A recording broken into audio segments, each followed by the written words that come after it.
Money in the Bank was quite interesting. I'll say that. I'm not gonna say it's like the best ever. It was just, no, I don't do all that. That's a little too high bar with a lot of this stuff.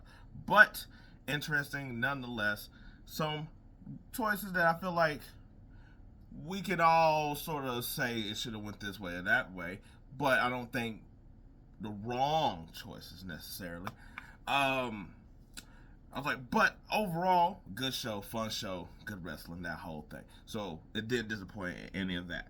Um, Nothing really happened of significance that was like, oh, this person returned. I was like, oh, I thought Jimmy might return.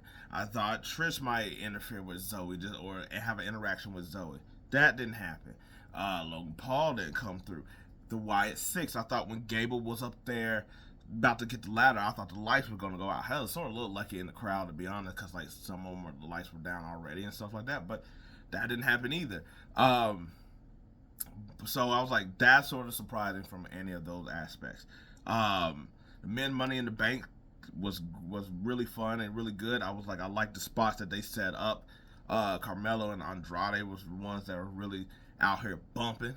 Uh, I was like Chad Gable doing the swing thing, and I was like, oh, are they going to reenact the spear from the ladder match? No, they didn't. He just fell straight on his face.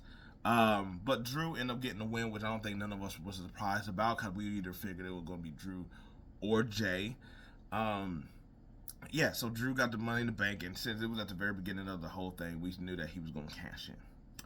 A whole nother subject.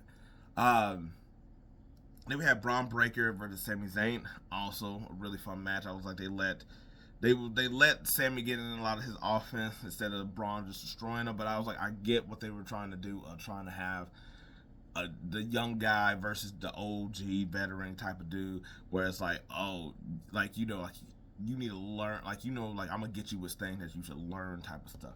And on a couple of them, Braun Breaker learned like how he did his outside spear and he didn't run into the steps. He learned from that, but he didn't learn at all from him trying to spear from the corner and Sami Zayn kicking him every time. He had a great spot of diving off and doing like the Braun, like the Steiner clothesline, whatever it is. Uh, but I am mad, not that not that Braun lost, but the way they set up where it was just so flimsy that basically Sammy got his haluva kick. I thought that was really like it ain't gonna take two of them. It's not gonna be a move, then the haluva kick or something like that. No, it was just straight up, and I was like, for Braun, as crazy and strong as Braun has been, I was like, that's so how he loses. Not that the haluva kick shouldn't have, it's not the powerful move. It's just that the setup was just like something that you just expect on a Monday Night Raw type of thing. So not only did he not win, but it's the way he won. I wasn't too particularly fond of that right there. I was like, then we got Damien Priest, Seth Rollins, and this is where a lot of hoopla is about to go down. Just get to the whole spot where it was 1, 2, 3.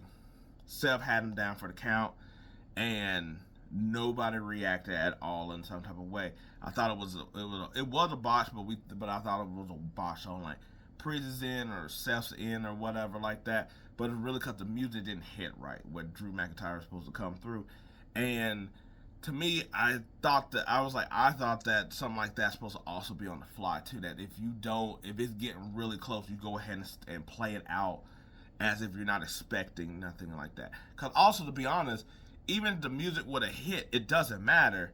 The referee's still going to have to go with the pin. Like, that doesn't make any sense that he would be oblivious to it anyway. He would still be like 1, 2, 3 just because. So you still have to play out like your arm is going up as the thing. Cause I'm like, is Seth going to pull his arm up when he hears the music? So that's why it's odd that I'm like that it didn't play out at all of his arm getting up anyway, because of just of that in general. But Drew tried to come out. He actually cashes in, makes it a triple threat. Surprises me because I didn't think we would get this far. I thought that's when the Punk interference would happen, and I thought that it would just be a reoccurring thing of him just messing with Drew on his cash-ins, pretty much. Or they could have did something with the belt. I mean the briefcase. But he went ahead and cashed in.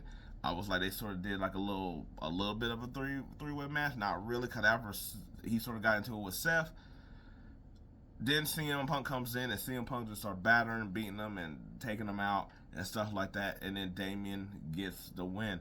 And I know people are gonna be like, "Oh, whatever." And I was like, to me, it's really weird because I'm like, on one hand, hey, this sort of matches what Drew does, where he's like so wrath. I was like, so he just jumps in. He's so much determined to do his thing instead of planning out, not being aware that maybe CM Punk is around, kind of thing.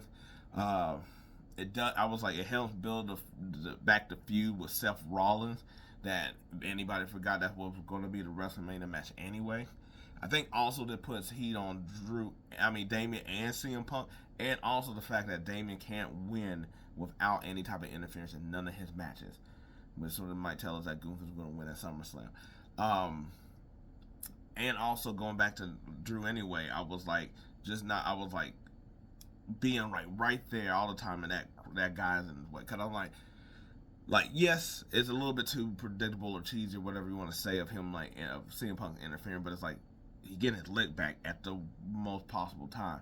Now, if you want to say like the last couple of times it's been really like, how do you know, or whatever, like maybe he just waiting in the wings kind of thing.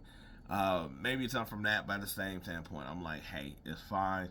I was like, listen, Drew had the briefcase, then I was like, unlike with Damien, if that didn't happen there, we knew that he would come in at any point and probably end up winning the championship, more so than Damien. There's no real intrigue with him having the briefcase. Like, if Chad would have won, Jay would have won, anybody else would have won, there would have been more intrigue than Drew, because it's like, oh, okay, like, he's not going to really do anything more fun. He's still going to just say his same talk with the briefcase and be involved around and whatever. So I was like, I don't necessarily mind it. I was like, I think this time around they're gonna do something quick. I mean, they're gonna do something long term with the women's to briefcase. So I was like, so it's sort of just, it peters out. It's fine. It's whatever. Maybe they'll have something else more with this on Raw. Then we had the women's Money in the Bank, which I thought was probably the best match of the night. I was like, started off a little wanky or whatever, but it's always weird, because I was like, the men's always start out strong and always end up a little meh. And then, like, the women start out a little meh, and then they finish really, really good.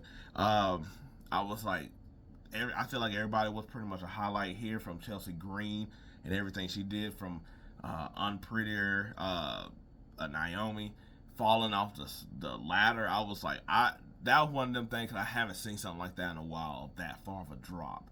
That just straight into, it's like, whoa, that's cool. Then it got a slow build. The move that Io Sky did on Zoe Stark from the top of the ladder was really great. I was like, too bad the ladder didn't break, but I was like, that was just a bounce, and Io just kept selling her backside, just being wrecked. I was like, Zoe Stark getting Lyra basically to like a form of power bomb. I was like, that was another move. But Tiffany ended up getting the briefcase. I would have went with Chelsea. I know that people didn't want. I was like, some people. You heard the crowd. It was either Tiffany or Chelsea. That's who they wanted. So I was like, they were going to win regardless. Whereas like with the men's, it was either LA Knight or Jay, and neither one of them got it. But I just thought Chelsea would have been better, just because Tiffany, I'm like, she's around the title belt. She's strong enough to have a number one contendership, which she already has. She already has that superstar presence that's like, oh, okay, you get a title shot anytime when it's your time.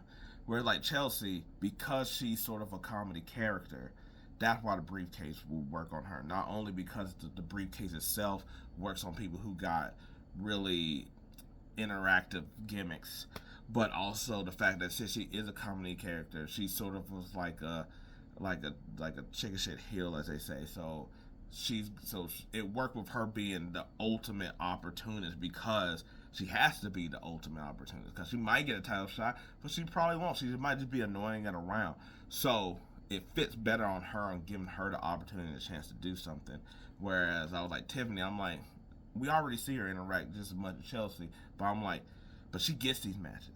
She could get into this if she wants to. So that's why I thought that was the bad choice. But Tiffany's not a wrong choice in that one. That's what I'm trying to say. Then we got Bloodline versus RK Cody. That's what I'm calling it. Um, I was like, once it picked up, I was good. I was like, basically, there's a showing of Jacob Fatu. The whole, I was like, and his arsenal and him not selling anything and him being a crazy monster. Um, and I thought that did that pretty well. I was like, pretty much, I was like, once it sort of just all started breaking down towards the end, break it down. It was all over the place. Um, yeah, I was like RKO's everywhere. I was like, but in the end, Cody lost to Solo due to Jacob Fatu. I thought that maybe there'd be like some extra beat down and Jimmy might show up or something, but that didn't happen.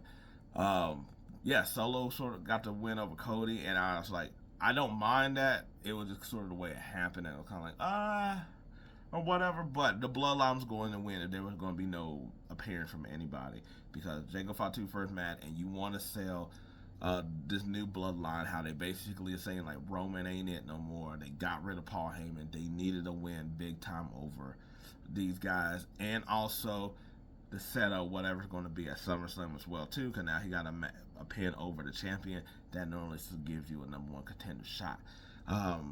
But I was like, it was an overall good match. I will say that due to Jacob Fatu, it seems I was like, I don't know. It just seems like Tama Tonga doesn't. He's not as crazy or as tough as they've had him out to be ever since. I know Fatu hadn't been here that long, but still, I'm like, you got to keep him sort of also rugged as well too. Now you're making him seem all docile in some places. But and last but not least, we got John Cena saying he's going to retire by the end of WrestleMania 2025. And I was like, I believe him. I was like, he'll come back and do stuff. But as far as I was like, I don't think we'll ever see him really wrestle again. I was like, I don't think it's gonna be something where like I think it's just gonna be wrestler where it's just like we're not gonna see him on the scale. We might see him every now and then in a match or two maybe, but for the most part, this is the end. I was like, cool. It's really weird to see him from when I seen him slap Kurt Angle in the Ruthless Aggression until now of being like, oh, there goes childhood right there. But yeah, I don't have no idea what they're necessarily going to do. I was like, that'll probably be something later on. Or basically, should he get a last time reign? Should he just have a farewell match? Who should it be? Should it be get somebody, one of his rivals? Should it be a young person? Would it be? But that's something for another time. But anyway, that is Money in the Bank recap, and also my thoughts. Because I was like, I know everybody's going to talk about the Drew McIntyre thing mainly or whatever. Like I said, I am fine with it. I don't have a problem with it. I was like, I know everybody's gonna sort of go ballistic about it, but hey, we're gonna move on. We're gonna see how the story goes. I was like, all this does is just add more heat, but they're eventually gonna have to wrestle because you can't keep doing these bouncing. I was like, these interference back and back and back and back because I was like, at some point, you're gonna get nothing out of it. That's all I'm saying. But anyway, until next time, peace. I'm out.